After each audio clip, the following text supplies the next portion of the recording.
Halo Sobat Literasi, kembali lagi bersama kami di podcast Yuk Tanya Ahlinya episode ke-7. Saya Muhammad Rahman Nurasya Mohati, mahasiswa Prodi Teknik Informatika Universitas Widya Tama yang akan menemani kalian di diskusi menarik hari ini.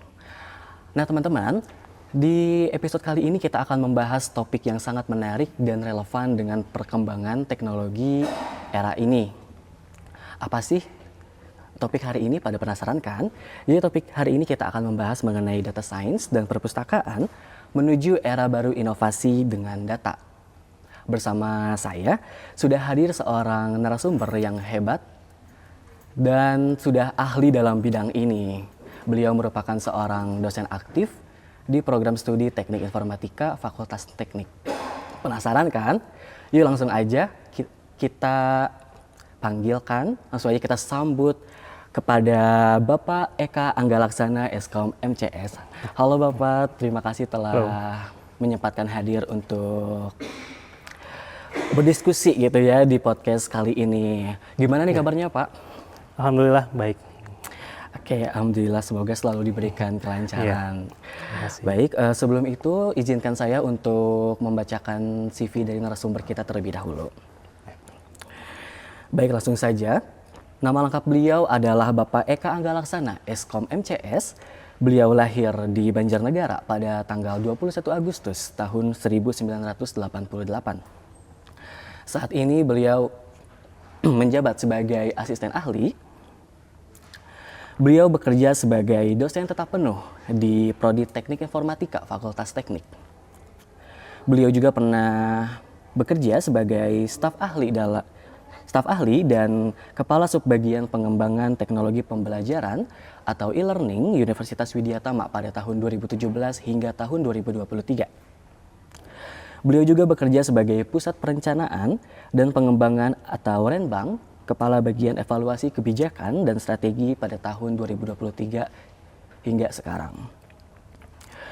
Nah, Pak Eka juga memiliki beberapa keahlian nih. Yang pertama itu data science dan machine learning. Beliau menggunakan Python programming language. Selanjutnya, Pak Eka juga ahli dalam bidang web apps development. Beliau menggunakan PHP, MySQL, dan Connector Framework. Beliau juga ahli dalam bidang Linux Server Administrator. Wah, luar biasa sekali ya narasumber kita hari ini, banyak banget pengalaman dan juga keahlian dalam bidang ini gitu.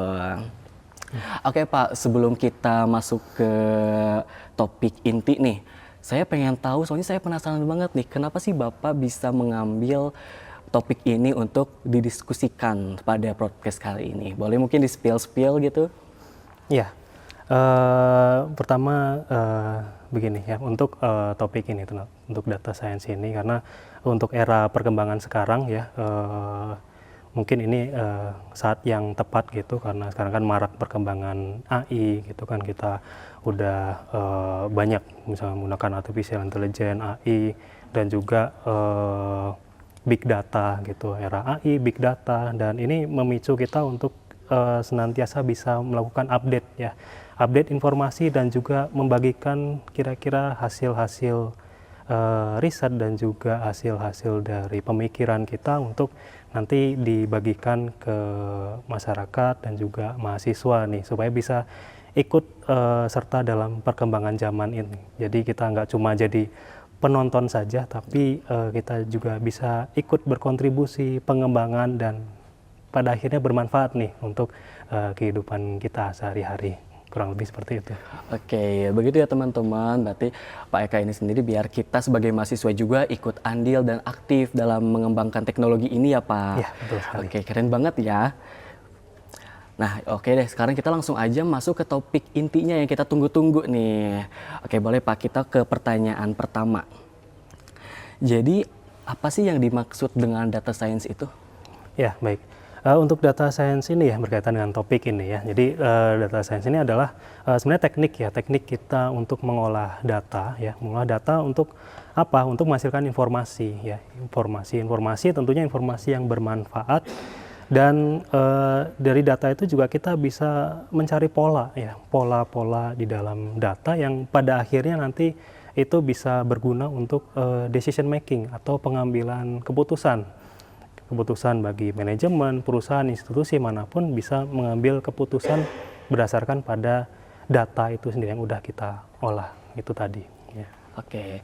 Saya juga pernah dengar nih Pak, kalau misalnya data science itu adalah gabungan dari beberapa teknik kayak teknik statistika, teknik programming, dan juga teknik kecerdasan buatan. Apa itu emang benar apa gimana Pak? Iya, benar sekali.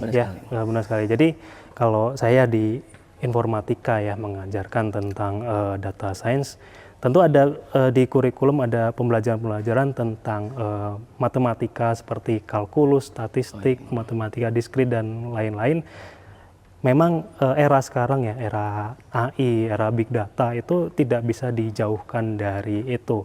Jadi memang ada dari basic matematika, statistik dan lain-lain plus dengan bahasa pemrograman karena dari unsur computer science-nya ada. Jadi memang ada irisan di situ dari matematika, statistik dan juga programming language ya. Gitu. Ya. Oke, berarti memang ada gabungan gitu ya antara beberapa teknik gitu. Oke nih, selanjutnya nih Pak, apa saja data-data yang dapat diolah oleh teknik data service? Data-data yang diolah sebenarnya macam-macam ya. Kita data itu bentuknya bisa macam-macam. Dari yang paling simpel sekalipun seperti Excel ya, data Excel pun kita bisa olah gitu ya.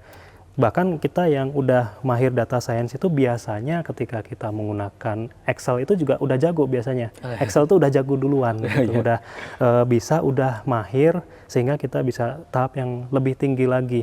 Misalkan data-data yang tersimpan di database, ya basis data ya.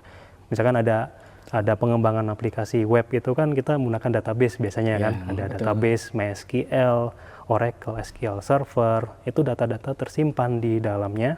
Nah, itu pun kita bisa olah gitu, kita bisa manfaatkan ya. Kita bisa manfaatkan untuk tadi teknik-teknik data science ini. Jadi kalau sampai data-data yang lebih besar lagi, large data, big data ya. Tentu tekniknya lebih tinggi lagi, lebih khusus lagi, tapi bukan tidak mungkin ya. Itu kita bisa olah ya. Artinya data apapun, terutama data-data digital ya. Data-data digital itu kita bisa manfaatkan daripada cuma tersimpan gitu aja nggak dipakai tapi selalu ada meaning atau arti dari data itu pasti akan memberikan manfaat gitu. Oke, berarti bisa mencakup banyak data gitu yang menarik banget nih teman-teman. Oke nih Pak, kalau berbicara soal pengolahan data nih Pak, biasanya bahasa pemrograman apa aja sih yang digunakan dalam data science atau mungkin pengalaman Bapak itu sendiri apa aja sih yang biasanya digunakan? Ya. Pengolahan untuk data seperti yang udah dibilang tadi, yang paling basic, yang paling simple adalah Excel ya. Excel itu kita bisa olah karena kita bisa masukkan formula, kita bisa melakukan grouping, agregat dan lain-lain ya. Kemudian kita bisa menggunakan bahasa SQL. SQL itu juga penting ya untuk karena beberapa basis data yang menggunakan SQL seperti MySQL, Oracle, Postgre dan lain-lain itu narik data, kita melakukan grouping statistik seperti mean, median, average ya rata-rata dan sum, summarize itu juga kita bisa lakukan dengan SQL ya. Hingga tahapan yang lebih tinggi lagi, misalkan kita gunakan bahasa pemrograman seperti Python. Kalau riset dan juga lebih khusus lagi itu ada dua yang unggul utama yaitu Python dan R, bahasa pemrograman R. Tapi saya lebih sering menggunakan Python sih gitu, lebih menggunakan Python. Jadi kalau kita belajar bahasa pemrograman Python ada beberapa library yang digunakan untuk mengolah data itu sendiri, itu lebih komplit, saya rasa lebih komplit dan familiar. Kalau misalnya kita udah biasa coding itu bahasanya nggak terlalu menyulitkan lah gitu.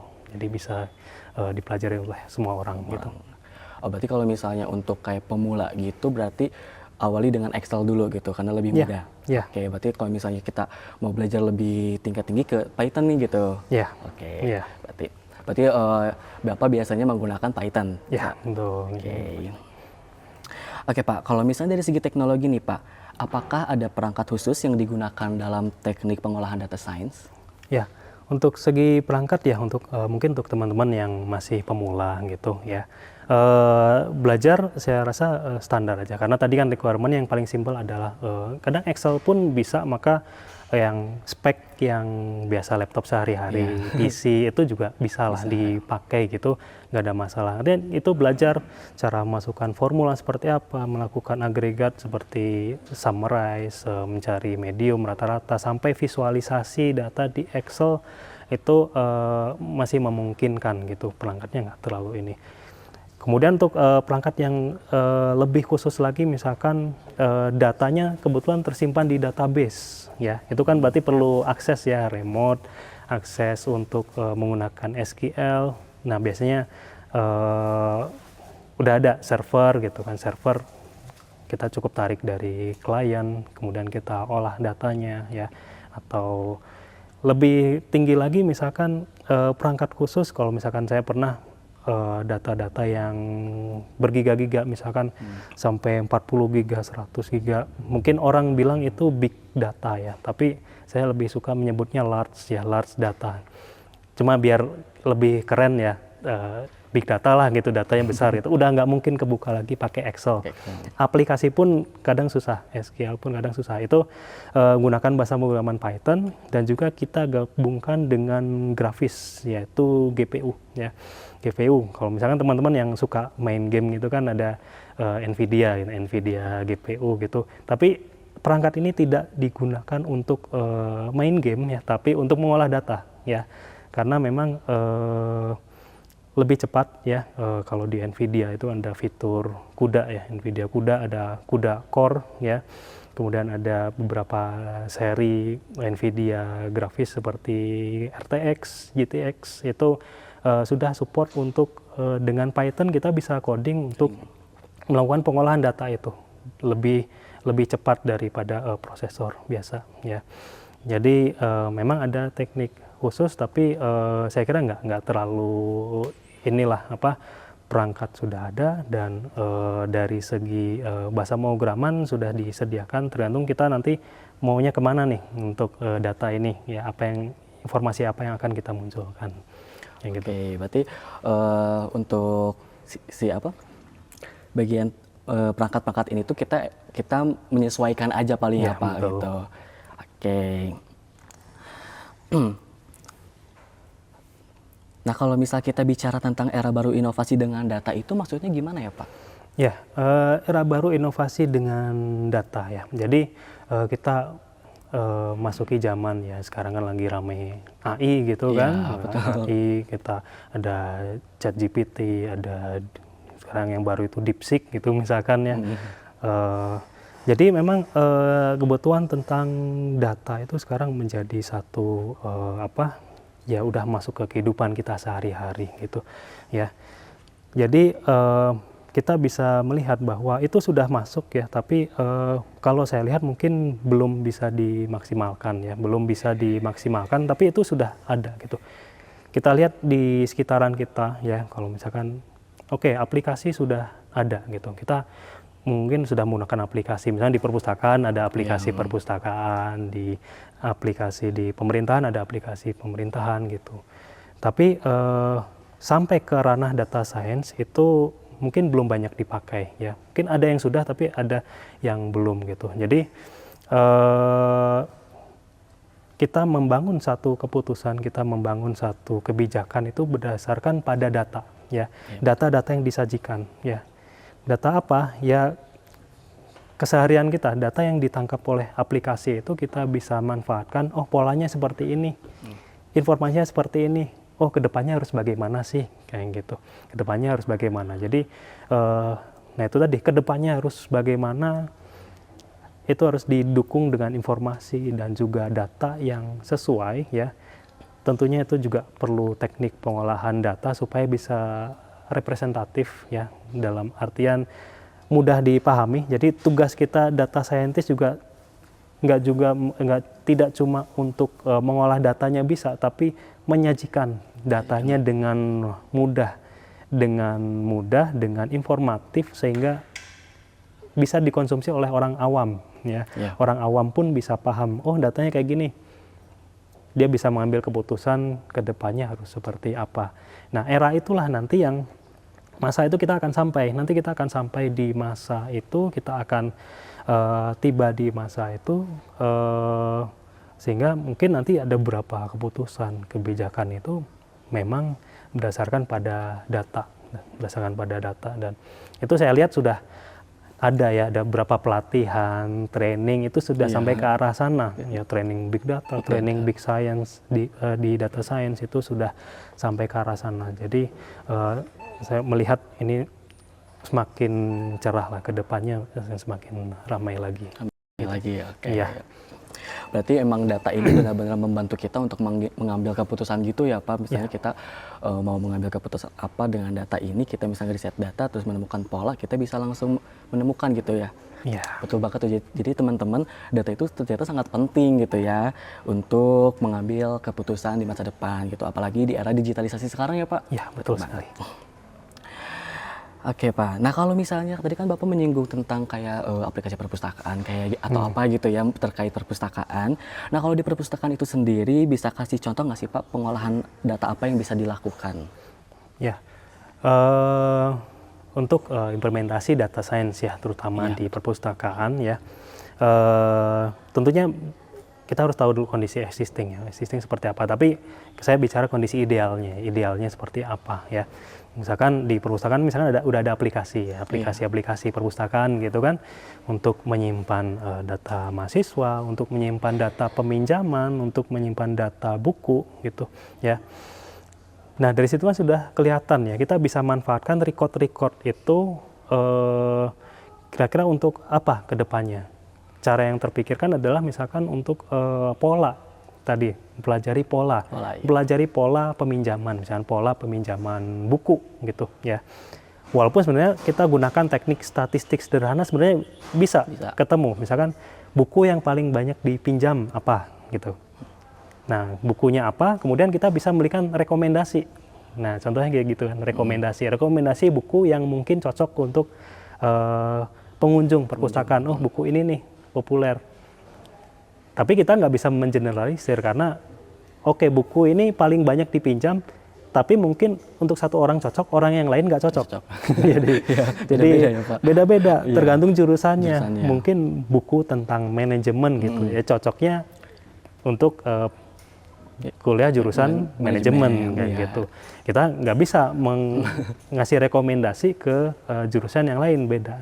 Nah dengan teknik ini ya dengan teknik data science ini kita bisa gunakan machine learning, kita bisa kembangkan AI untuk supaya lebih personalize, lebih personal. Misalkan mahasiswa tingkat 1 semester 1 dengan mata kuliah ini, oh cocoknya buku ini, itu misalkan.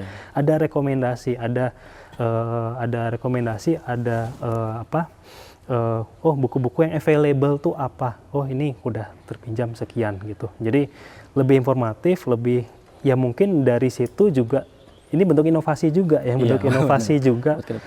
sehingga nanti pengunjung perpustakaan akan meningkat, akan lebih ramai lagi nih. Orang kan jadi tahu, oh ada ya buku ini, saya pengen pinjam gitu, mahasiswa misalkan kayak gitu.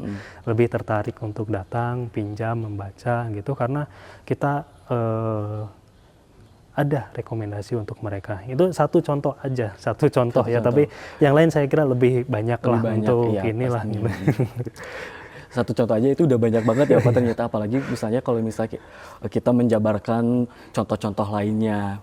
Ternyata masih banyak juga teman-teman contoh kita kalau misalnya mau membuat inovasi untuk pengolahan data di perpustakaan. Tadi kata Pak Eka sebutkan kita bisa kayak merekomendasikan buku kepada para pengunjung, tetapi ya itu kita bisa menyesuaikan juga ya Pak, misalnya untuk jurusan ini apa, rekomendasi untuk jurusan ini apa gitu. Jadi nggak bisa disamakan gitu ya Pak. Selain itu juga kita bisa misalnya yang buku yang tersedia itu ada berapa, yang terpinjam ada berapa gitu. Ternyata pengolahan data perpustakaan juga bisa menggunakan data science ini untuk bisa lebih inovatif ke depannya gitu ya Pak. Iya, betul sekali. Oke, kita lanjut nih Pak ke pertanyaan ini karena sangat menarik nih teman-teman. Karena kebetulan saya juga kan anak IF juga ya informatika, Iya. jadi biar bisa belajar lebih banyak juga nih dari Pak Eka. Oke. Nah, kalau begitu Pak, apakah dengan data science kita juga bisa membantu dalam pengambilan keputusan di perpustakaan? Ya, tentunya bisa ya. Artinya dengan informasi-informasi yang disajikan itu tadi ya, misalkan pengambilan keputusan apa kebijakan di perpustakaan ya. Contohnya satu, misalkan untuk tren, kita bisa pelajari tren nih, tren-tren peminjaman buku seperti apa, sehingga kita bisa lebih memperluas lagi ketersediaan buku-buku yang ada di sana di pasaran ya. Iya. Oh ternyata ada nih buku baru yang rilis. Oh ternyata cocok di sini. Ya mungkin keputusannya tentang pembelian gitu. Kita bisa merekomendasikan. Oh nanti kira-kira buku-buku apa nih yang bisa dibeli gitu. Misalkan untuk mendukung pembelajaran, mendukung perkuliahan, untuk mendukung meningkatnya pengetahuan dari mahasiswa itu. Kita bisa update juga buku-buku yang terbaru ya, yang tentunya sesuai. Kemudian itu tadi planning ke depan, intinya pengambilan keputusan selalu tentang planning ya, planning ke depannya untuk mungkin menambah fasilitas, untuk menambah pengunjung dan lain-lain itu strategi apa yang bisa dilakukan berdasarkan kondisi sekarang existing ya. Itu contohnya yang terpikirkan. Oke, berarti masih ada banyak contoh-contoh lainnya juga ya Pak kalau misalnya untuk masalah itu. Nah kalau misalnya ini kan Bapak berpengalaman banget di bidang ini gitu. Boleh nggak sih spill gitu ke saya dan ke teman-teman semua perjalanan Bapak di bidang itu kayak gimana sih pengalaman Bapak sebelumnya gitu. Mungkin biar menjadi motivasi juga buat saya atau buat teman-teman yang menonton gitu. Boleh Pak di spill nih. Oke, pengalaman data science ya, tentunya itu sangat membantu di bidang pekerjaan ya, saya baik di lingkungan akademis sebagai akademisi maupun di profesional gitu ya. Jadi di lingkungan akademisi misalkan untuk riset seperti itu, paper, jurnal ya, penelitian. Ya tentu eksperimen di dalamnya adalah murni data science, pure data science. Kita mengolah data, kemudian kita menggunakan satu metode untuk prediksi dan lain-lain ya, menggunakan machine learning ya. Jadi menggunakan perangkat-perangkat seperti GPU, NVIDIA itu udah terbiasa. Riset-riset, implementasi algoritma gitu ya untuk mencari kebaruan satu metode dan lain-lain untuk publikasi ya, tentu eksperimen itu tetap sampai sekarang masih ada. Kemudian dan ternyata ada juga diimplementasi di pekerjaan, misalkan tadi di CV saya sebutkan ada di e-learning gitu misalkan. Dan contoh yang udah pernah saya terapkan adalah untuk kita ada di teknik data science itu adalah ada istilahnya crawling atau scraping ya. Web crawling itu kita gunakan di kuliah online ya, kuliah online ya. Jadi untuk teknik untuk mengetahui misalkan siapa nih dosen yang sudah input modul, forum, kuis gitu, kita udah otomatis ada ribuan perkuliahan itu kita bisa otomatis. Jadi manfaatnya gitu, data science kita yang tadinya manual, udah kita bikin AI yang nanti dia bisa merekap secara otomatis. Jadi tinggal programnya aja jalan kayak gitu. Selain itu mengolah data mahasiswa gitu ya. Data mahasiswa, big data, karena kita ada log mahasiswa di kuliah online itu kita simpan di server dan itu diolah ya. Kurang lebih ada 40 sampai ratusan giga kita gunakan GPU untuk mengolah sehingga kita tahu nih aktivitasnya dia di dalam kuliah online itu ngapain aja sih. Nah, gitu kita bisa tahu, kita ada catatannya dan report kita bisa berikan per mahasiswa itu ngapain aja gitu, hadir atau tidak hadirnya gitu ada. Ya. Terus setelah itu beberapa misalkan di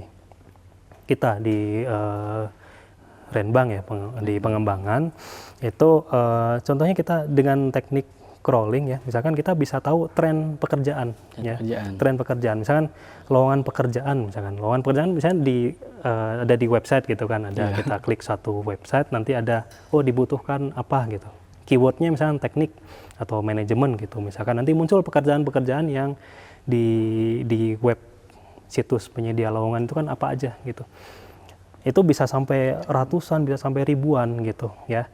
Jadi ketika kita ingin tahu tren pekerjaan sekarang kan kita harus tangkap semua data itu. Iya. Nah dengan teknik data science itu ada untuk menangkap semua tren pekerjaan di prodi apapun, di jurusan apapun, mau ratusan data ribuan kita bisa ambil, konversi ke Excel, kemudian kita olah.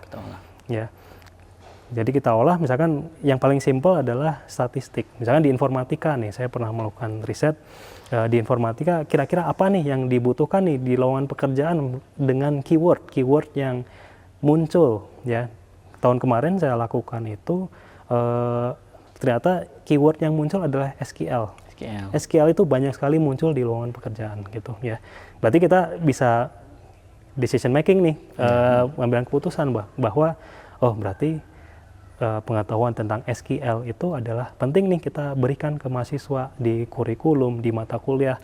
SQL-nya ini bisa. Jadi nanti setelah mahasiswa lulus, dia sudah mahir gitu. Ketika ditanya wawancara dan lain-lain, udah mahir, udah belajar dan SQL dan lain-lain ya. Selain itu masih banyak lagi ya, itu baru lowongan seperti citasi ya, Google Scholar itu kita bisa tahu. Kalau misalnya kita peneliti kan ada yang mensitasi penelitian kita itu di Google Scholar, itu kita bisa tahu per tahun ada berapa citasi untuk siapa dosennya, ya penelitiannya apa, kita bisa ambil dengan teknik data science. Kemudian kita bisa tahu per jurnal, per paper ada berapa citasi, tahun berapa dan lain-lain. Itu sangat berguna untuk akreditasi gitu. Ya jadi nggak manual lagi, kita udah menghilangkan proses-proses yang biasanya manual. Itu cepat kita bisa langsung sajikan informasinya gitu ya, kita bisa sajikan informasinya ya, kurang lebih seperti itu. Masih banyak sih sebenarnya. Kalau dijabarkan mungkin bisa beberapa jam kali ya. berarti tadi data science itu bermanfaat di pekerjaan Bapak dalam bidang akademis ataupun profesional gitu ya Pak. Kayak dari e-learning sama yang dari Renbank gitu ya Pak.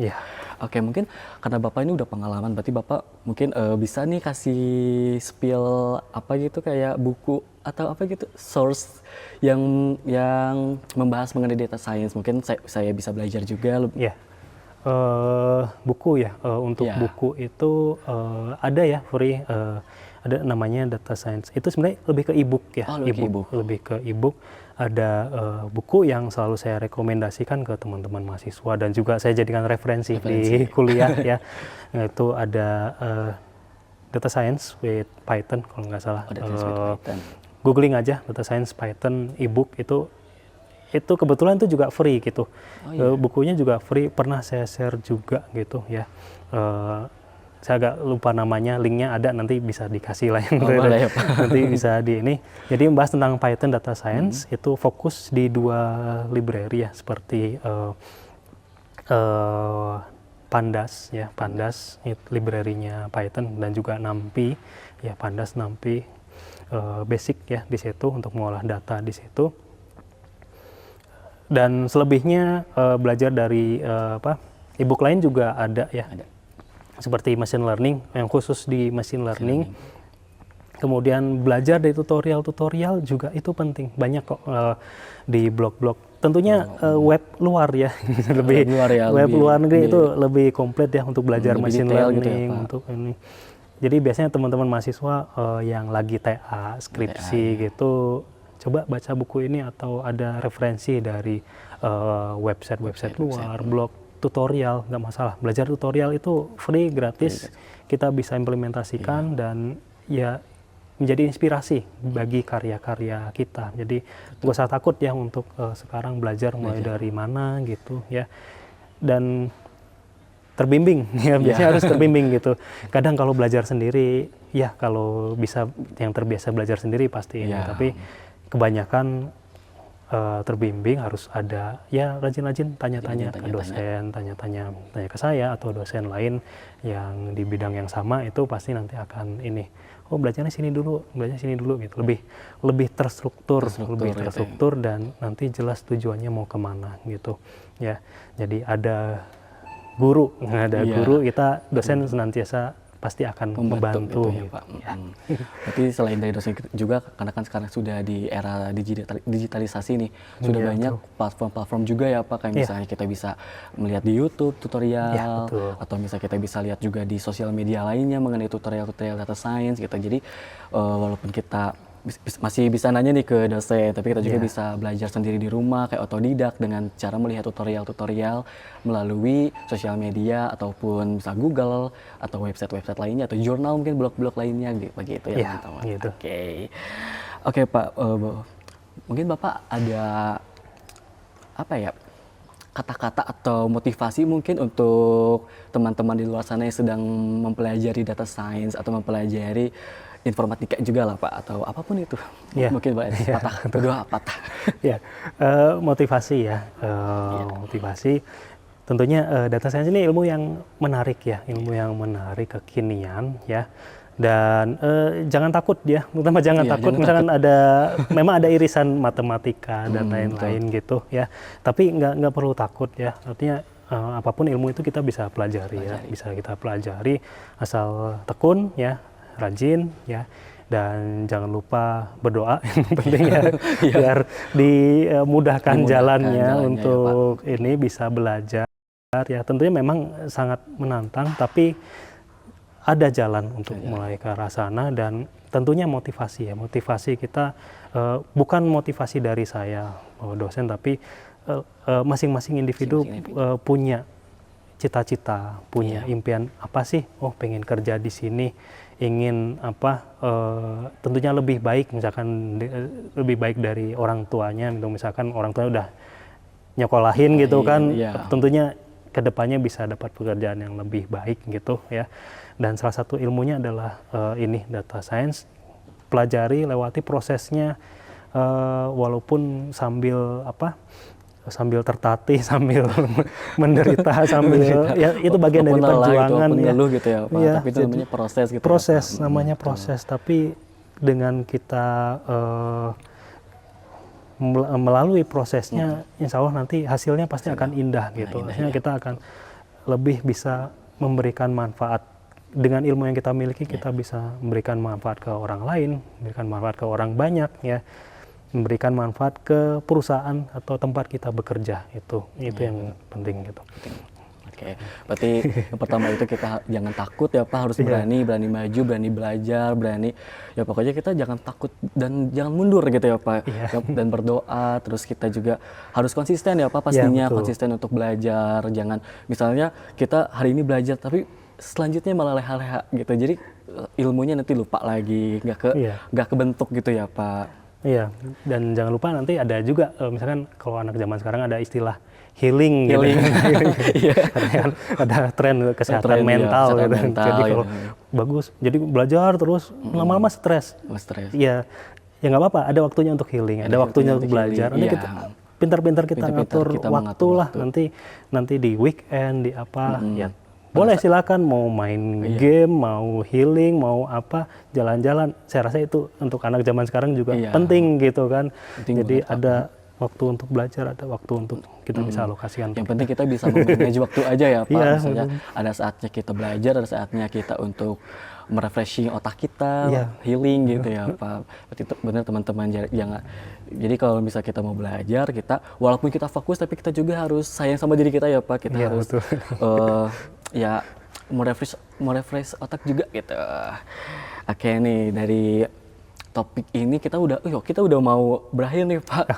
Gak kerasa gitu ya, di topik pembicaraan ini kita sudah berada di penghujung acara. Nah, jadi di topik tadi kita membahas mengenai data science gitu ya, dan inovasi untuk kedepannya gitu, apalagi di perpustakaan. Jadi tadi Pak Eka bilang data science itu kita mengumpulkan informasi ya Pak, mengumpulkan informasi, terus kita nanti menemukan pola dan bisa dijadikan sebuah ambilan keputusan decision making ya Pak. Ya, Nah, kayak gitu. Dan dalam segi perpustakaan dari Pak Eka tadi bilang kita bisa misalnya memberikan rekomendasi buku kepada para pengunjung melalui aplikasi gitu, tetapi itu harus itu juga ya Pak, misalnya sesuai jurusan atau sesuai keinginan. Jadi kayak mungkin ada sub menu gitunya ya Pak. Ya. Menu gitunya ya. Gitu. Seperti itu. Dan juga kita juga bisa membuat kayak seperti apa ya? Namanya tuh ketersediaan buku, misalnya ini buku ini sedia apa enggak, berapa lagi gitu. Jadi kan kita juga sebagai pengunjung bisa tahu nih, oh ini masih banyak, mungkin bisa ngajak teman-teman minjem buku atau bagaimana. Terus juga untuk pengembalian, peminjaman dan lain-lain. Ternyata banyak banget, dan itu cuman satu contoh yang diberikan sama narasumber kita. Dan masih banyak contoh lainnya yang pastinya kalau misalnya kita spill pastinya itu bakal memakan waktu yang lama banget. Kita bisa berjam-jam di sini, bisa satu SKS, bisa 3 SKS kayaknya ya Pak. Kalau di spill semua. Jadi terima kasih banyak ya Pak sudah sharing-sharing, sudah membagikan ilmu untuk saya juga gitu sebagai mahasiswa informatika, menambah wawasan baru, karena saya juga baru tahu nih mengenai data science ini bisa kita maksudnya inovasi di perpustakaan tuh untuk apa aja sih, saya juga baru tahu nih dari Pak Eka gitu. Mungkin teman-teman juga mendapatkan wawasan baru dari podcast ini. Amin ya rabbal alamin, semoga ilmunya bermanfaat ya Pak. Amin. Oke teman-teman, kita sudah berada di penghujung acara. Seru banget tadi, topiknya sangat menarik, apalagi di era sekarang, apalagi Gen Z sekarang kan lebih banyak menggunakan teknologi ya sekarang gitu. Udah di era digitalisasi, pastinya yang namanya teknologi atau yang namanya data itu bermanfaat untuk kita ke depannya gitu, untuk apapun itu, misalnya kita mengambil keputusan pun itu itu bisa bermanfaat dan bisa melalui data gitu. Apalagi hal-hal lainnya juga bisa, yang pastinya nanti kita akan spill lagi di podcast selanjutnya lah. Oke, mungkin segitu aja teman-teman untuk podcast Yuk Tanya Ahlinya di episode ke-7 ini. Saya Muhammad Rahman Rasyamuhati sebagai moderator, pamit undur diri. Saya ucapkan juga terima kasih kepada Pak Eka sebagai narasumber yang telah menyempatkan hadir di podcast hari ini. Sampai jumpa di podcast Yuk Tanya Ahlinya selanjutnya.